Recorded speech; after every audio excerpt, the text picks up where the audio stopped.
question. Yeah. I was a high school teacher and counselor, and I like the fact that there's state aid that goes to the school. I heard recently they're going to get more state aid than they thought, because everybody's worried about being laid off. Now, is this going to be real, true, or is this going to be money we have to pay back when our kids get older? Who's giving the money to the schools now? Well, right now it's coming, of course, under Proposal A.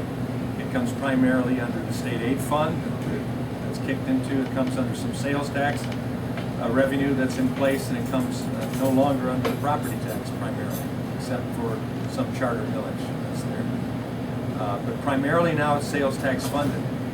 And that has an impact, which was planned into Proposal A, to make sure that education institutions felt the same impact as the rest of the voters when we had a downturn in the economy. And hopefully it would encourage politicians to do the right thing to regenerate the economy so that dollars could go, which Proposal A was doing very well up until about 7 years ago, when we had a policy implemented in this state of more taxes, more spending, more regulation, and a loss of jobs, industry, businesses, and the economy went bust. And as you know, we've led the nation for 4 solid years up until this last month in unemployment. That's because of bad decisions. So that impacts education funding dollars in a dramatic way.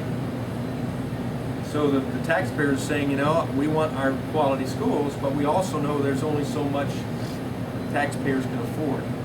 So we're going to have to all draw in our belts a bit.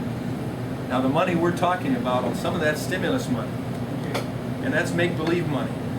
That's political money that is taking out of Claire and Micah's account and your grandkids and great-grandkids' account as well, and will have to be paid back, and either by burning the bearings on the printing presses again, printing funny money, or by saying we're going to make tough decisions. You know, I went through that, as most of you as I looked around the room, in the 80s, in the early 90s, when this state was rebounding from overspending, overtaxing, ruining the economy under Governor Blanchard, and I must admit under Governor Milliken prior to him. And we came to 1990 with a $1.8 billion budget deficit, and back then that was big money. And today it is in state dollars. A $1.8 billion budget deficit now under Granholm, and it's growing. So Engler got elected.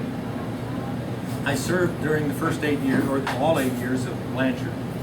Said yes to the taxpayer by saying no to tax increases, by saying no to spending increases, and saying no to increasing the government.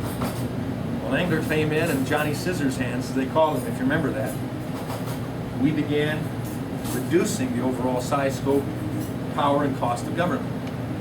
We put through 26 tax cuts. I co-sponsored every one of them. And I can tell you that we passed it in a bipartisan fashion, more Republicans than Democrats, but we brought Democrats across to vote for that as well. And as we did that, we put workfare in place of welfare. All of a sudden, our economy began to rebound. We paid off the $1.8 billion budget deficit. We put in a $1 billion rainy day fund, and we had a budget surplus, and we had a AAA bond rating in the state. State and businesses that had moved out of our state, a number of them started to move back, and jobs were recreated. Washington came and looked at our welfare reform program. This was a state that was on the cutting edge. We went through the middle and late 90s and into the early 2000s with strong economy. And then they started to spend and increase taxes, income tax and otherwise. And what has happened? We're in the same old swamp again. All that to say is, we can do the same at the federal level. It may take a few more years than 4 years to turn it around. But we got to start sometime. And that means looking at education. That means looking at social welfare programs. It means looking at commerce programs and saying, what will it take to generate an economy again, to give the private sector a leg up? You know, when the Bush tax cuts go off, January 1st of 2011, that's coming up pretty soon. Less than half a year away. And your dividends are taxed at a higher level.